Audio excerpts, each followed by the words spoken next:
তো হ্যালো বন্ধুরা, তোমরা সবাই কেমন আছো? আশা করছি তোমরা সবাই ভালো আছো। আমিও ভালো আছি। গুড ইভিনিং সবাইকে। আজকে আমার দিদির বার্থডে। আমি আজকে দিদি বাড়িতে এসেছি। তো দিদির বার্থডে, তাই জামাইবাবু আজকে দিদির ঘরটা সাজিয়েছে। কেমন সাজিয়েছে তোমাদেরকে দেখাচ্ছি। এরপরে দিদি কেক কাটবে, সেইটাও তোমাদের দেখাবো। আর রাতে দিদি বাড়িতে এসে কী কী ডিনার করলাম সেটাও তোমাদের সাথে তুলে ধরবো। তো ভিডিওটা শেষ পর্যন্ত দেখতে থাকো। আশা করছি তোমাদের ভালো লাগবে। আর সবাই একবার আমার দিদিকে হ্যাপি বার্থডে উইশ করে দিও। তো আমার জামাইবাবু একা একা এটুকুই সাজাতে পেরেছে, তো কেমন হয়েছে তোমরা অবশ্যই জানিও। আর এই যে কেক, যেটা দেখে আমার নিজেরই লোভ লেগে যাচ্ছে। আর এই যে আমাদের বার্থডে গার্ল কখন কেক কাটবে সেটা নিয়ে খুব ব্যস্ত হয়ে আছে। আর এদিকে কেক কাটা শেষ করে সবাই সবাইকে কেক খাওয়াতে ব্যস্ত।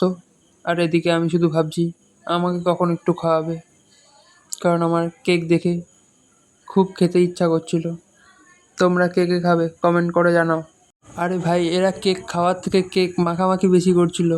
যতটা না খাচ্ছিল তার থেকে বিছানায় বেশি ফেলাচ্ছিল। কি বলবো ভাই, আর কিছু বলার নেই। যাই হোক, অবশেষে জামাইবাবু দিদিকে কেকটা খাইয়েই দিল। হ্যালো গাইজ, এই যে বার্থডে গার্ল কেক টেক কেটে খুবই ক্লান্ত হয়ে গেছে গরমের ভেতরে। তুমি কিছু বলতে চাও? না, কেন? খুব গরম। কেক কেটে কেমন লাগলো? ভীষণ খারাপ, কারণ খুব গরম, খুব ঘেমে গেছি, কেক কাটার মজাটাই নিতে পারিনি। তো কিভাবে আনন্দ হয়ে গেল বুঝলাম না। এদিকে কেক কাটছে, মানে কেক কাটার সময় এসছে, আমি ঘেমে জল, এদিকে ফ্যান বন্ধ, চালাতে হবে ওই যে স্পার্কেল। কিছু করার নেই। কেক না আনলে ভালো হতো। না, কেক না আনলে ভালো হতো না। কেক তো এনেছে, খুব আনন্দ পেয়েছি, কিন্তু প্রচণ্ড গরম, খুবই গরম। অনেকক্ষণ বাদে কেকটা আমি হাতে পেয়েছি ভাই, হেভি টেস্ট। তোমরা খাবে? এই নাও। কেক খাওয়ার পর চলে এসেছিলো লুচি, চিকেন, স্যালাড, আর সাথে ছিল পায়েস।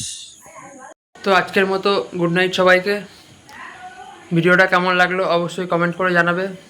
আবার দেখা হবে নেক্সট অন্য কোনো ব্লগে। ততক্ষণ সাথে থাকো, ভালো থাকো।